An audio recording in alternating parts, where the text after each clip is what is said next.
Colonel Anthony Garcia sat in a small room listening to alien communications. For 15 years, he had worked as a translator on Drakmor military bases. The proud warrior aliens had trusted him with their language, their customs, and their secrets. They thought he was just a helpful human who wanted to understand their culture. They were wrong. Anthony knew every Drakmor military code, every battle strategy, and every weakness in their command structure. Today, he was going to use that knowledge against them. "Begin transmission," he told his team. The message went out on Drakmor military frequencies, using perfect warrior dialect and proper command codes. To any Drakmor listener, it sounded like urgent orders from their high command, but the orders were lies designed to send Drakmor fleets into traps. "Attention Battle Group 7. Enemy forces detected in Sector 12. Proceed immediately for glorious combat." There were no enemy forces in Sector 12. There was only empty space and human ships waiting to ambush whoever showed up. 3 hours later, Anthony smiled as he listened to panicked Drakmor transmissions. Their entire battle group had been destroyed by enemies who knew exactly where they would be and how they would attack. Dr. Rachel Stone walked through the corridors of a Cerebran research station. The highly logical aliens around her believed she was there to study their advanced mathematics. They had no idea she was actually learning how to destroy them. Cerebrans were proud of their perfect logic and mathematical precision. Every decision they made was calculated to produce the best possible outcome. This made them predictable, and predictable enemies were easy to defeat. Rachel had discovered that Cerebran battle computers used mathematical models to predict enemy behavior. If you could feed false data into their calculations, you could make them predict the wrong outcomes. She activated a small device hidden in her equipment. It began broadcasting fake sensor readings that the Cerebran computers would detect and analyze. The false data made it look like human ships were moving in patterns that followed mathematical rules. The Cerebrans would calculate the perfect response to these patterns, but the human ships were not actually following any patterns at all. When the Cerebrans moved to intercept the predicted positions, they would find nothing but empty space and human weapons waiting for them. Captain Nicole Turner led her fleet through an underwater city on the ocean world of Aquatica. The depths dwellers who lived there had gills and could breathe underwater. They thought their cities were safe from air-breathing species like humans. They had forgotten that humans were very good at adapting. Nicole's ships were sealed and pressurized for underwater operations. Her crew wore diving gear that let them work outside their ships if needed. The weapons on her ships were designed to work underwater just as well as they worked in space. The depths dwellers had never faced an enemy who could fight in their environment. Their defenses were built to keep out water-based threats, not air-breathing invaders who had learned to work underwater. "All ships begin the attack," Nicole ordered. "Show them that humans can fight anywhere." Her fleet moved through the underwater city like sharks hunting fish. The depths dwellers scattered in panic as their supposedly safe home became a battlefield. Sergeant Frank Davis crouched behind cover on a frozen planet where the Crystalline Collective had built a fortress. The crystal-based aliens were incredibly tough and could survive temperatures that would kill most species. But Frank and his team had come prepared. For months, they had studied crystalline biology while pretending to work as maintenance staff on their bases. They learned that crystal aliens were strong but had specific frequencies that could shatter their bodies like glass. Frank's weapons were not normal guns. They were sonic devices that produced sound waves at exactly the right frequency to crack crystalline structures. When his team opened fire, the crystal aliens did not just get hurt. They literally fell apart. "Target destroyed," Frank reported as another crystal alien shattered into pieces. Moving to the next position, his team advanced through the fortress with weapons that turned the aliens' greatest strength into their greatest weakness. The Crystalline Collective had never faced an enemy who understood them well enough to destroy them so completely. Lieutenant Colonel George Miller stood on the bridge of a human ship approaching a luminary energy station. The luminari were beings made of pure plasma who lived inside magnetic containment fields. They thought they were untouchable because most weapons passed right through their energy bodies. But George had spent years studying luminary technology while working as an engineer on their power stations. He knew that their plasma forms depended on specific magnetic frequencies to stay stable. "Fire the disruption beam," he ordered. The weapon hit the luminary station with energy that interfered with their magnetic fields. The plasma beings began to lose cohesion, their energy bodies flickering and fading. They tried to retreat, but the disruption field followed them. Within minutes, the entire luminary garrison had been neutralized. They were not dead, but they could not maintain their forms long enough to fight back. Captain Amanda Foster monitored communications from her intelligence ship as reports came in from across the galaxy. Every alien species was discovering that humans knew their weaknesses better than they knew themselves. The Verdant Grove Alliance, plant-based aliens who were strong during their photosynthesis cycles, found human forces attacking only during their dormant periods when they were weak. The hegemony discovered that their advanced technology had been secretly studied and copied by human engineers for decades. Amanda smiled as she listened to panicked alien transmissions. "Command, this is Foster. Intelligence reports confirm that enemy morale is collapsing. They are beginning to fear us more than they hate us." Admiral Lisa Carter received Amanda's report on her flagship as human forces continued their advance across the galaxy. Every battle was going according to plan because humans had been planning for 50 years while the aliens ignored them. "Admiral," her communications officer announced, "we are receiving surrender requests from 3-star systems. They want to negotiate terms." Lisa was not surprised. Humans were not just winning battles through superior firepower. They were winning because they understood their enemies better than those enemies understood themselves. The aliens had made a critical mistake. They had lived next to humans for 50 years without bothering to learn what humans were really capable of. They saw humans as simple workers and ignored their potential as warriors. Now they were learning that humans were the most dangerous species in the galaxy precisely because they had been underestimated for so long. Every alien who had ever dismissed a human janitor or cargo handler had unknowingly taught that human about alien weaknesses. Dr. Kevin Brooks contacted Admiral Carter from his weapons research facility. "Admiral, I am receiving requests for our surrender terms from 6 different species. They want to know what we want from them." Lisa looked at the star charts showing human victories across the galaxy. In just 3 days, the balance of power had shifted completely. The aliens who had ruled the galaxy for centuries were begging for mercy from the species they had considered weakest. "Tell them we will consider their requests," she replied. "But first, they need to understand that the war is not over. It is just beginning." The galaxy was learning a lesson that humans had known for thousands of years. The most dangerous enemy is the one you never see coming. 2 years had passed since the new Galactic Treaty was signed.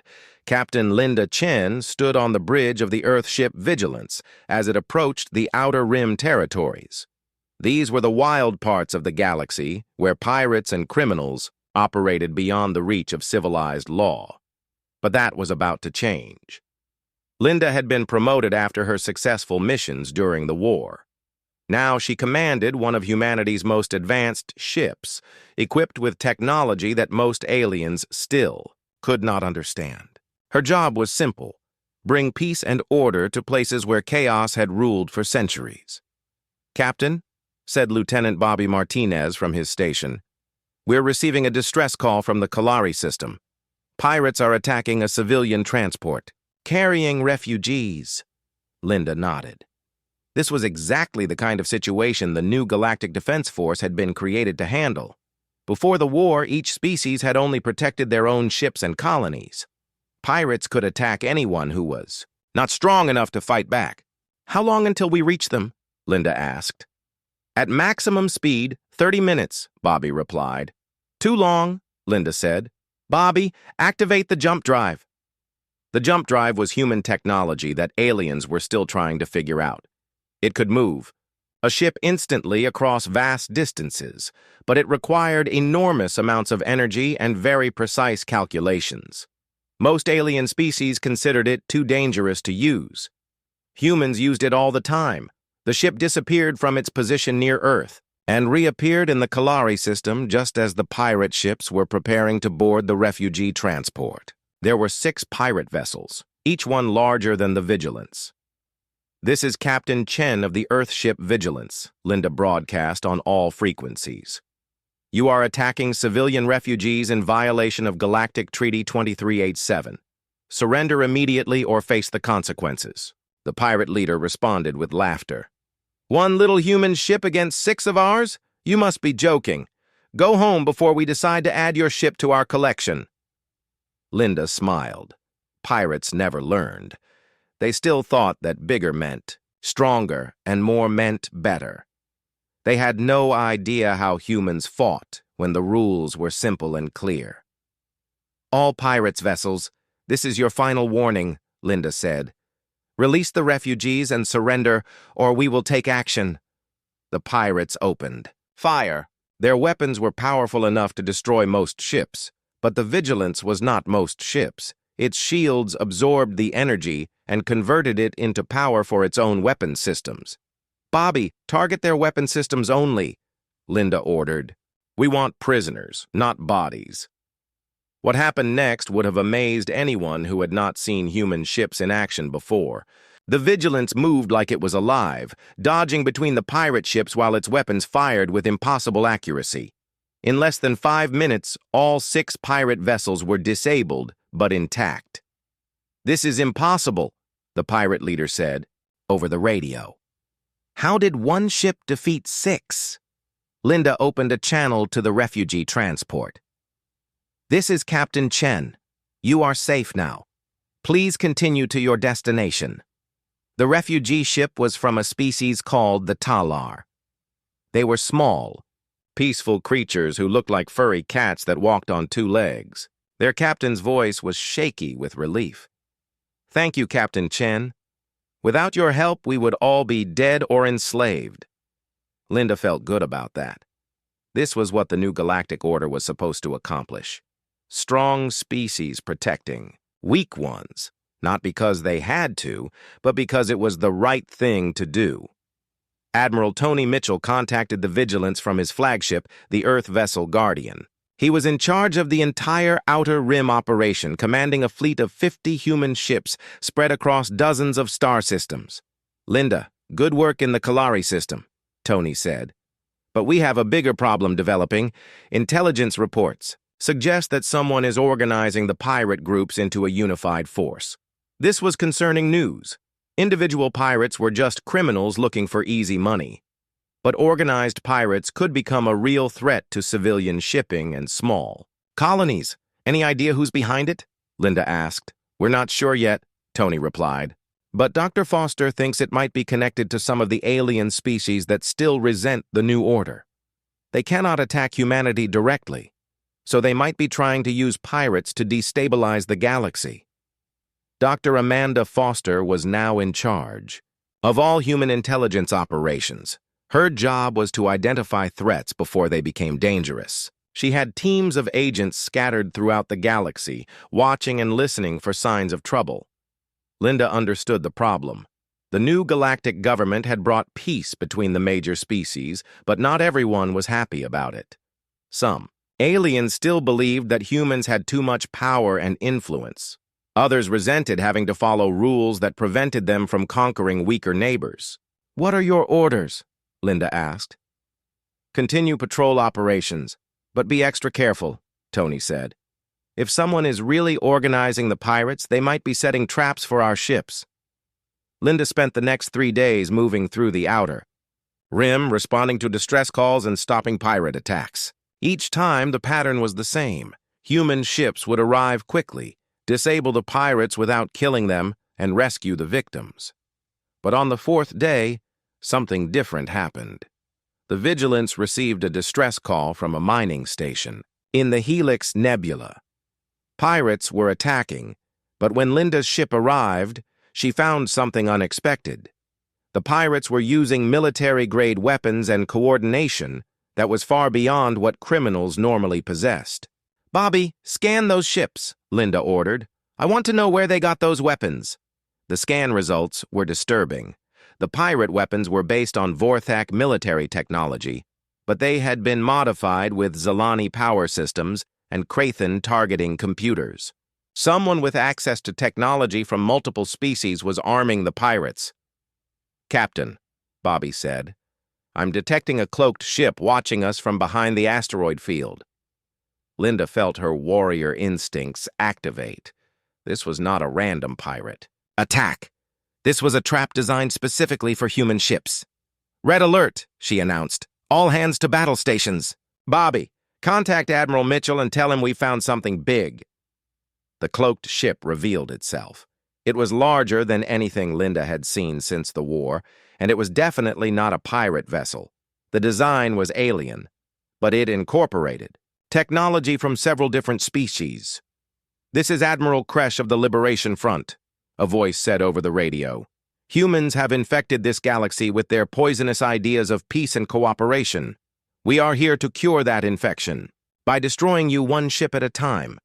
Linda realized that this was what Dr. Foster had been worried about. Some aliens had decided that the only way to get rid of human influence was to kill humans wherever they found them.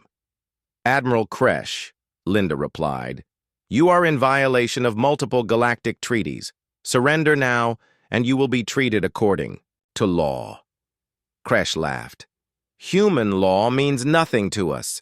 We follow the old ways, where the strong take what they want and the weak serve or die." The battle that followed was unlike anything Linda had experienced. The enemy ship was powerful and well-armed, but it was also predictable. It fought like the aliens had always fought, with straightforward tactics and conventional strategies. The Vigilance fought like a human ship. It moved in ways that seemed impossible, attacked from unexpected angles, and used the enemy's own weapons against them. After 20 minutes, the enemy ship was disabled, and Admiral Kresh was in custody. But Linda knew this was just the beginning. If there was a liberation front operating in the Outer Rim, there were probably similar groups in other parts of the galaxy.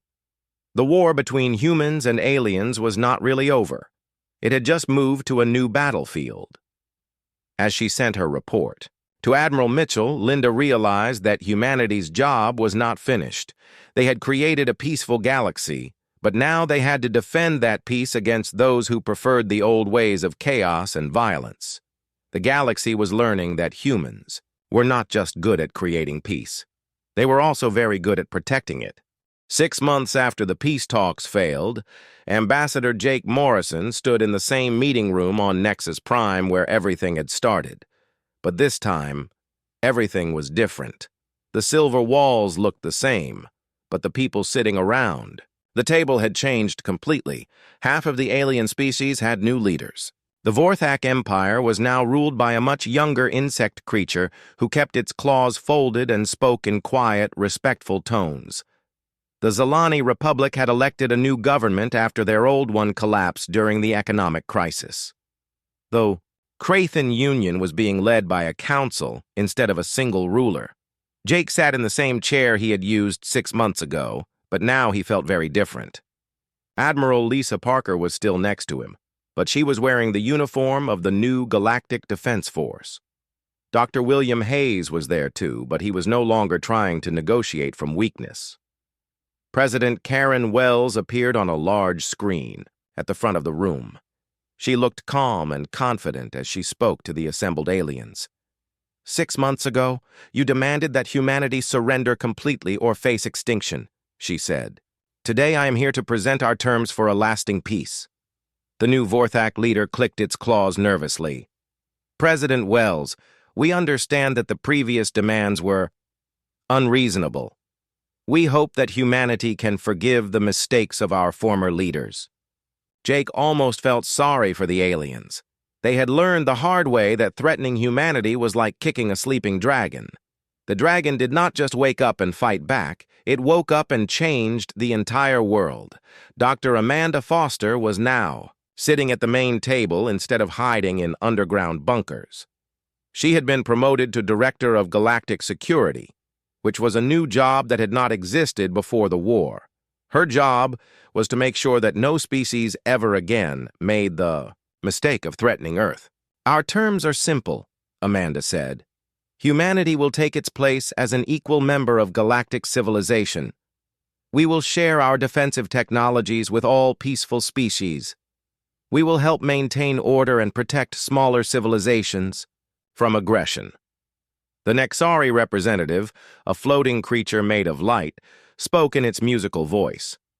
"What about species that refuse to accept these new arrangements?" Admiral Parker answered that question. "Any species that threatens Earth or attacks human colonies will discover that we have capabilities they cannot imagine.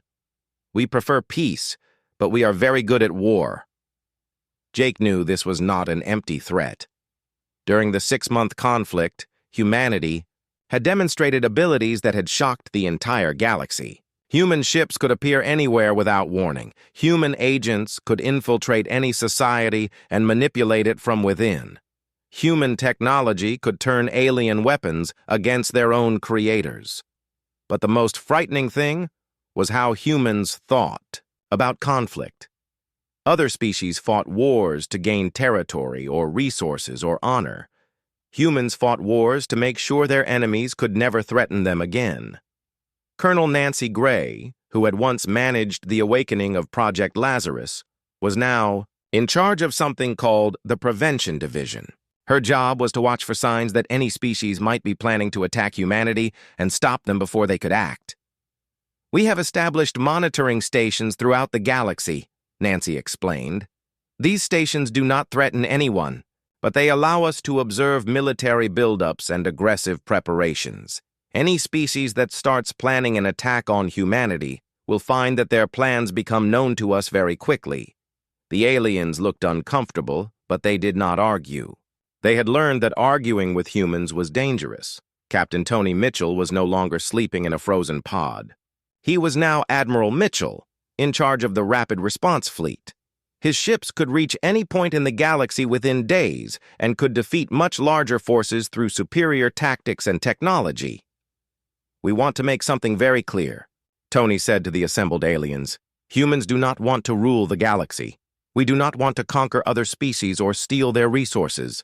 We only want to make sure that no one ever again tries to make humanity extinct." The Krathan representative made its wind-through-leaves sound. "What happens to species that made mistakes in the past? Will humanity seek revenge?" President Wells answered from the screen. "We are not interested in revenge. We are interested in making sure those mistakes never happen again. Species that accept the new order and work for peace will find humanity to be a valuable ally. Species that continue to plan aggression will find humanity to be an enemy they cannot defeat." Jake remembered the reports he had read about what happened to the alien fleets. In the final battle, human ships had appeared simultaneously at 12 different locations across the solar system. Each alien fleet found itself surrounded and outnumbered by ships that seemed to know exactly what they were going to do before they did it. The battle had lasted only 6 hours. When it was over, most of the alien ships had been captured rather than destroyed. Their crews had been treated well and eventually returned home with a very clear message. Humanity was much more dangerous than anyone had imagined. Dr. Peter Kim, who had spent years studying alien psychology, was now helping to design the new galactic government. His job was to make sure that the political structure prevented any single species or group of species from becoming powerful enough to threaten others. "The new Galactic Council will have representatives from all species," Peter explained. "But no single species will be able to control enough votes to impose its will on others. And any proposed military action against a member species will require approval from at least 8 different civilizations." This was humanity's gift to the galaxy, a system that made large-scale wars almost impossible. The aliens had wanted to keep humanity weak by controlling their expansion and limiting their technology. Instead, humanity had made everyone safer. by creating a system where aggression was not profitable. Commander Steve Turner, who had spent years watching over sleeping humans in underground bunkers, was now in charge of something called the Integration Program. His job was to help human technology and alien technology work together for the benefit of everyone. "We are sharing our medical advances with all species," Steve said. "Our agricultural techniques can help civilizations that struggle with food production. Our communication systems can connect the entire galaxy in ways that were never possible before." The aliens were learning that humans were not just good at war. They were also very good at peace, but only when that peace was built on strength rather than weakness. Jake looked around the room one more time. 6 months ago, these aliens had been planning to destroy every human being in the universe. Today, they were agreeing to a peace treaty that made humanity one of the most important species in the galaxy. The lesson was simple. Some species, when pushed to extinction, do not just fight back. They become something else entirely. They become a force that reshapes everything around them and makes sure that the threat can never arise again. As the treaty was signed, Jake realized that humanity had achieved something remarkable. They had not just survived an extinction-level threat. They had turned that threat into an opportunity to build a better galaxy for everyone. But they had also made it very clear that anyone who threatened that peace would face consequences they could not imagine. The galaxy was safer now, but it was safer because humanity had proven that they were the most dangerous species anyone had ever encountered. President Karen Wells stood in the White House Situation Room, looking at screens that showed star maps of the entire galaxy. Red dots marked the positions of alien fleets that were already moving toward Earth. She had just finished reading the report from Ambassador Morrison. The peace talks had failed completely. General Ryan Brooks stood next to her. He was a tall man with gray hair and eyes that had seen too many wars. "Madam President," he said quietly, "it's time to activate Lazarus." Karen felt her stomach twist. She had hoped this day would never come. For 50 years, every American president had known about Project Lazarus. It was the most classified secret in human history. Even most of the military did not know it existed. "Are you absolutely sure there's no other way?" she asked. General Brooks shook his head. "The aliens want complete surrender. If we agree, humanity becomes slaves forever. If we refuse, they'll destroy Earth in less than 3 days. Lazarus is our only option." Karen looked around the room at her advisors. Secretary of Defense Tom Wilson nodded grimly. CIA Director Mary Foster had already pulled up files on her computer that were marked with so many security warnings they hurt to look at. Everyone knew what had to be done. "God help us all," Karen said. "Activate Project Lazarus." 2 hours later, Dr. Amanda Foster was driving through the mountains of Colorado. She was not related to the CIA director, but she worked for the same organization. For 20 years, she had been one of only 12 people who knew the complete truth about Lazarus. Her car passed through 7 different security checkpoints. Each one used scanners that could tell if she was really herself down to her DNA. The road led to what looked like a normal military base, but Amanda knew that the real facility was far below ground. Commander Steve Turner met her at the elevator. He was younger than Amanda, but his eyes looked much older. He had been living underground for 5 years, watching over humanity's most dangerous secret. "How many are we waking up?" Amanda asked as the elevator went down through solid rock. "First wave is 500, Steve said. "If that's not enough, we can wake more. But honestly, I think 500 will be more than the galaxy can handle." The elevator stopped after going down for almost 5 minutes. When the doors opened, Amanda saw something that always made her feel sick and proud at the same time. Thousands of white pods filled a space bigger than several football fields. Each pod was cold enough to preserve a human being for centuries. But these were not ordinary people. "Status report," Amanda said to the technician who was running the awakening process. Colonel Nancy Gray looked up from her computer screens. "All systems are working perfectly. The first 50 pods are already warming up. We should have conscious subjects in about 6 hours. Amanda walked between the rows of pods. Through the clear covers, she could see the faces of people who had been asleep for decades. They looked peaceful, but Amanda knew better.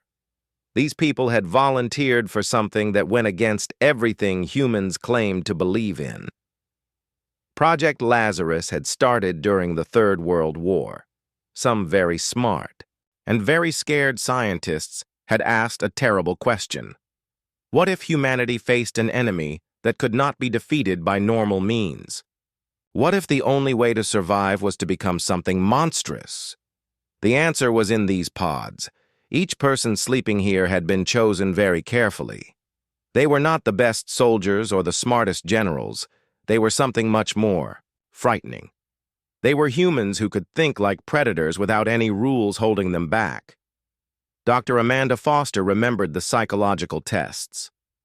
Normal soldiers followed orders and tried to minimize harm to civilians. These people had been selected because they could make any choice necessary for humanity's survival. They could lie, steal, murder, and destroy without feeling guilty about it afterward. The scary part was that they were not crazy. They were perfectly sane people who had simply been trained to think about war in ways that would horrify most humans. They understood that sometimes the only way to save something was to be willing to destroy everything else. Captain Tony Mitchell was in the first pod to open. Amanda watched as his eyes opened and immediately focused on her face. Most people would be confused after sleeping for 50 years. Tony looked like he had just woken up from a normal night's sleep. "Status report," he said, sitting up in his pod. "The aliens have given us 3 days to surrender or be destroyed," Amanda told him. Tony smiled, and Amanda felt cold when she saw it. "Finally," he said. "I was wondering when we'd get to show the galaxy what humans are really capable of. More pods were opening now." Captain Billy Ward was stretching his arms like he was getting ready for a workout. Lieutenant Sarah Kim was already asking for weapons and communication equipment. Colonel Matt Davis was looking at star charts on a nearby screen and making notes about alien fleet positions. These people had been trained in every form of warfare humans had ever invented. But more importantly, they had been trained to think about conflict in ways that no alien species would expect. While aliens fought for territory or resources, these humans fought to win permanently. Commander Steve Turner brought Tony Mitchell a tablet computer. "These are the current alien positions. 12 species, about 4,000 ships total, all moving toward Earth." Tony looked at the information for exactly 30 seconds. Then he started typing orders. "Wake up the infiltration teams first, then the sabotage specialists, and I want the psychological warfare unit active within 12 hours. Amanda knew what those terms meant. The infiltration teams were humans who had spent decades learning to think and act like different alien species. They had been inserted into alien societies years ago, posing as traitors, diplomats, and scientists. Now they would activate and begin destroying their enemies from within. The sabotage specialists were even more dangerous. They did not attack military targets. They attacked the basic systems that kept alien civilizations running. Communication, networks, power grids, food distribution, banking systems. They would make the aliens' own technology turn against them. The psychological warfare unit was the most frightening of all. They studied how different species thought and found ways to make them fight each other instead of fighting humans. They could start civil wars, create false flag operations, and manipulate entire governments into making stupid decisions. Dr. Amanda Foster walked over to a communication terminal and opened a secure channel to the White House. "Madam President, Lazarus is awake. The real war begins now." President Karen Wells's voice came through the speaker. "How long until we see results?" Amanda looked at Tony Mitchell, who was already coordinating with teams across the galaxy through quantum communication links. "The aliens think they have 3 days to prepare for our surrender. They have no idea that the war actually started the moment they made their ultimatum." Tony looked up from his planning. Tell the president that in 72 hours, those aliens are going to learn why you should never threaten a species that evolved from apex predators. They think they're fighting humans, but we're about to show them what humans become when their survival is threatened. Amanda felt sorry for the, aliens. They had no idea what was coming for them. 3 weeks had passed since the aliens declared war on humanity. General Chris Sullivan sat in his command center deep inside an asteroid floating between Mars and Jupiter. The rock looked empty from the outside, but inside it was full of computers, weapons, and very angry humans.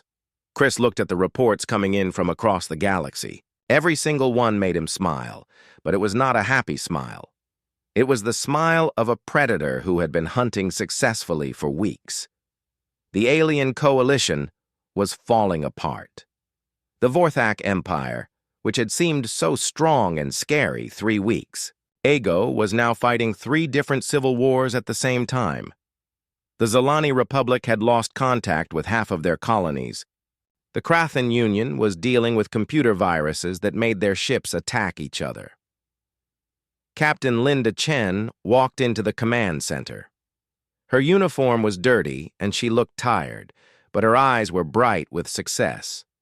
She had just returned from a mission that should have been impossible. "Report," Chris said. Linda smiled. "The Nexari home fleet is completely disabled. We convinced their automated defense systems that their own ships were enemy vessels. They spent 6 hours shooting at themselves before they figured out what happened." Chris nodded. This was exactly the kind of result he had been expecting from his teams. The aliens thought like aliens. They followed rules and patterns. They could not understand humans who thought like humans. "Casualties?" Chris asked. "0 on our side," Linda said. "We never fired a single shot. Their own weapons did all the work." This was the part that would have scared Chris if he had been fighting against humans instead of with them. The Lazarus operatives did not win battles by being stronger or having better weapons. They won by being smarter in ways that their enemies could not predict or understand. Dr. Peter Kim was working at a computer station nearby. He had been studying alien psychology for 20 years, but the last 3 weeks had taught him more than the previous 2 decades. He looked up from his screens. "Chris, you need to see this," Peter said. "The Vorthak just sent a message to the other coalition members. They're accusing the Zalani of betraying the Alliance." Chris walked over to Peter's station. On the screen was a translation of the Vorthak message.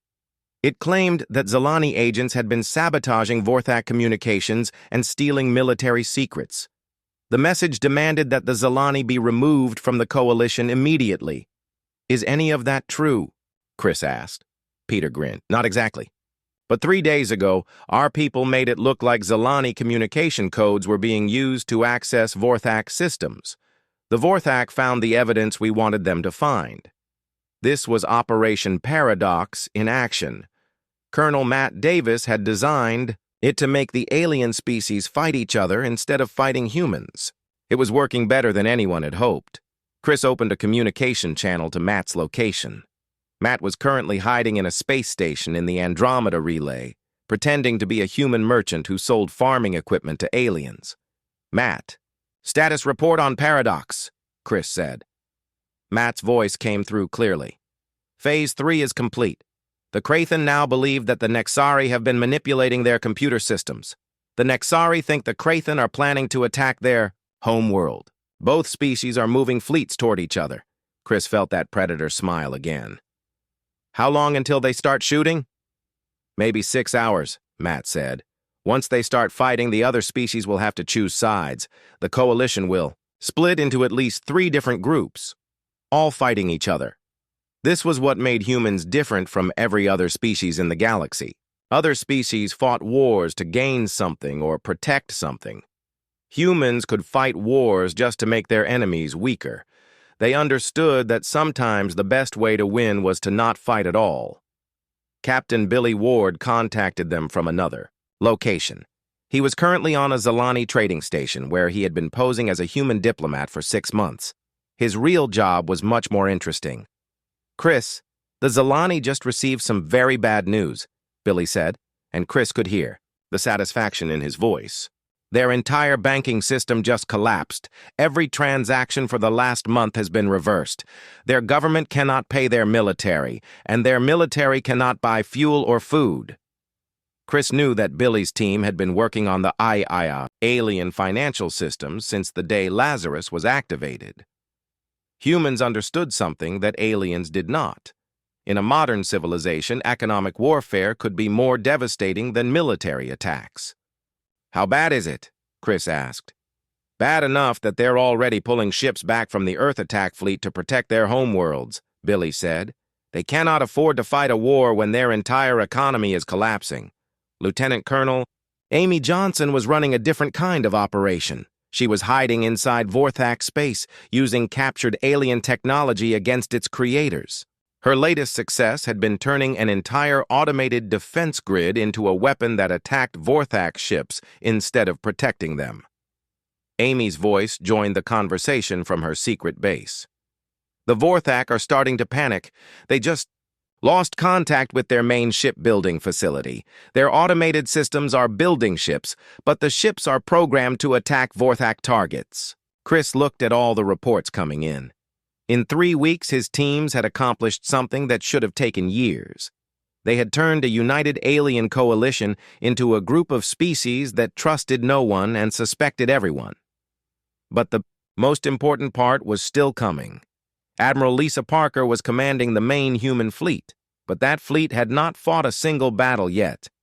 The aliens still had no idea what human ships could actually do in a real fight. Chris opened a channel to Admiral Parker. "Lisa, are you ready for the final phase?" Admiral Parker's voice was calm and confident.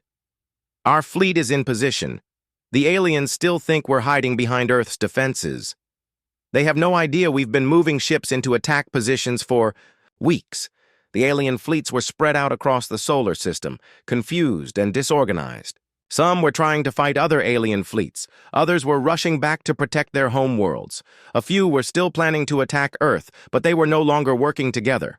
How many of their ships are still combat effective?" Chris asked. "Maybe 40%, Admiral Parker said. "And most of those are fighting each other instead of us. When we hit them, it will be 12 separate small battles instead of one large one." Chris felt proud of his species. 3 weeks ago, humanity had faced extinction.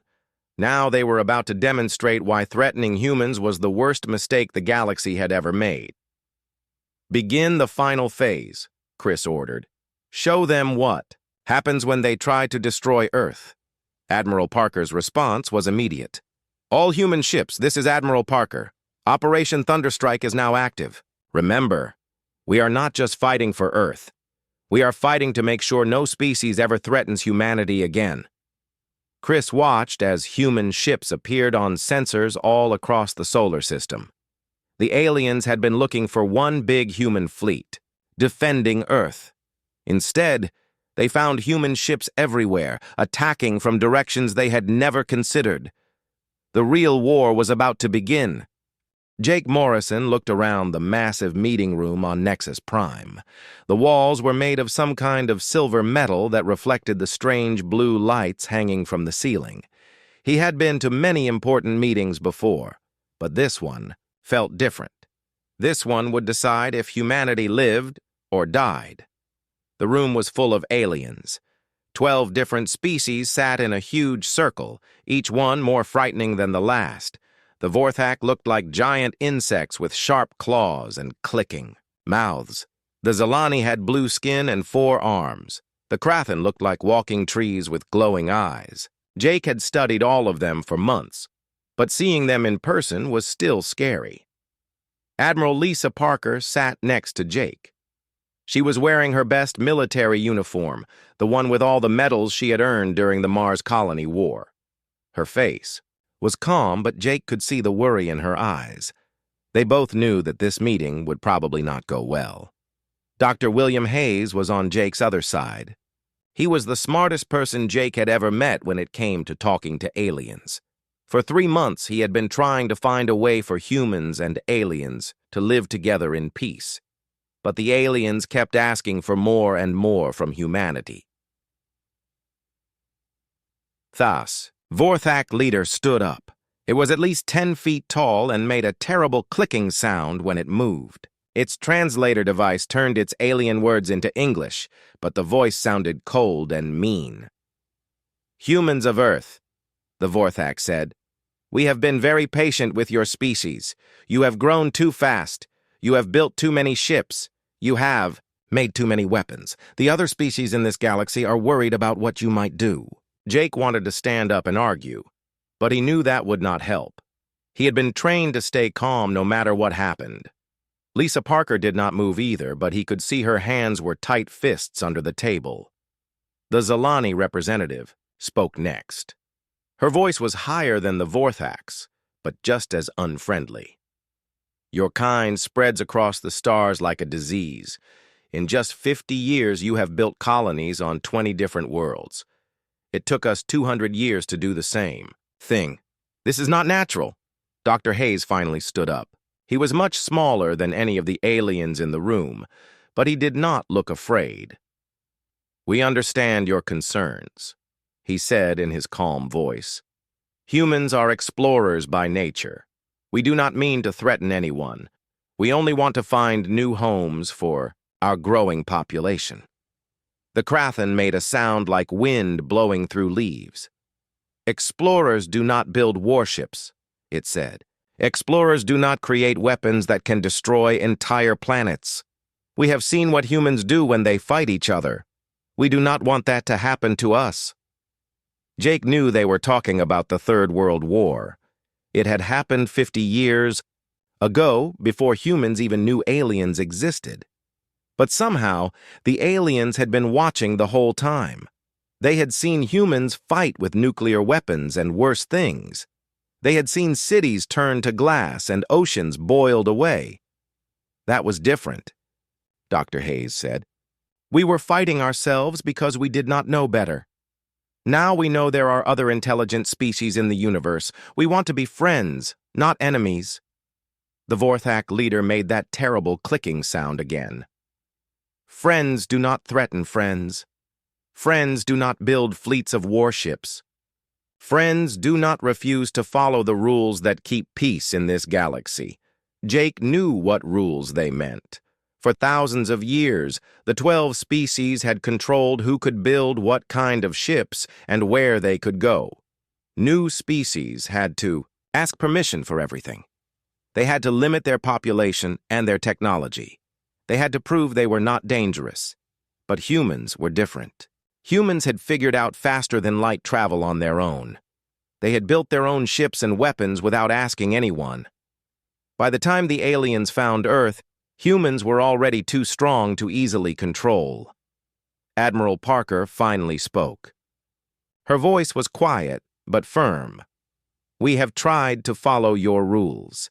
We have limited our expansion. We have shared our technology. We have even allowed alien observers on our ships. What more do you want from us?" The answer came from a new voice. The Nexari representative had not spoken before. It looked like a floating jellyfish made of light, and its voice sounded like music. But the words it spoke were not beautiful. "Complete surrender," it said. "Remove all weapons from your ships. Reduce your fleet to 1/10 its current size. Stop building new colonies. Accept permanent observers on Earth itself. Do this, and you may continue to exist." The room became very quiet. Jake could hear his own heart beating. He looked at Dr. Hayes, who had turned pale. Even Admiral Parker looked shocked. "And if we refuse?" Dr. Hayes asked. The Vorthak leader's eyes glowed, brighter. "Then the combined fleets of 12 civilizations will reduce Earth to cosmic dust. Your species will become nothing more than a warning to others who grow too quickly and refuse to follow the natural order." Jake felt cold. He had known this might happen, but hearing it said out loud was different. They were talking about killing every human being who had ever lived. Men, women, children, everyone. Dr. Hayes took a deep breath. We need time to consider your offer. You have 72 hours, the Vorthax said.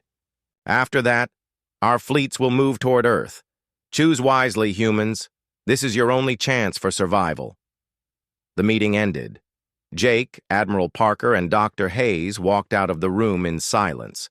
They did not speak until they were back on their ship, the Earth vessel Harmony. Once they were in the ship's secure conference room, Admiral Parker activated the privacy shields. "Well," she said, "that went about as badly as we expected." Dr. Hayes sat down heavily in his chair. "Complete surrender. They want us to become slaves." Jake looked at both of them. "We can't accept those terms. If we give up our weapons and limit our ships, they'll control us forever. In 10 years, they'll demand something else. In 20 years, they might decide humans are still too dangerous and kill us anyway." Admiral Parker nodded. "The President needs to know immediately. I think it's time to consider other options." Jake knew what she meant. For months, there had been rumors about secret projects back on Earth. Projects that even high-ranking ambassadors like him were not supposed to know about. Projects that might give humanity a chance to fight back. Dr. Hayes looked tired. "I really hoped we could find a peaceful solution." "So did we all," Admiral Parker said. "But sometimes peace isn't possible. Sometimes the only choice is to fight or die." Jake activated the secure communication system. It was time to contact Earth and tell them that diplomacy had failed. It was time to tell them that humanity's survival now depended on whatever secrets they had been keeping hidden.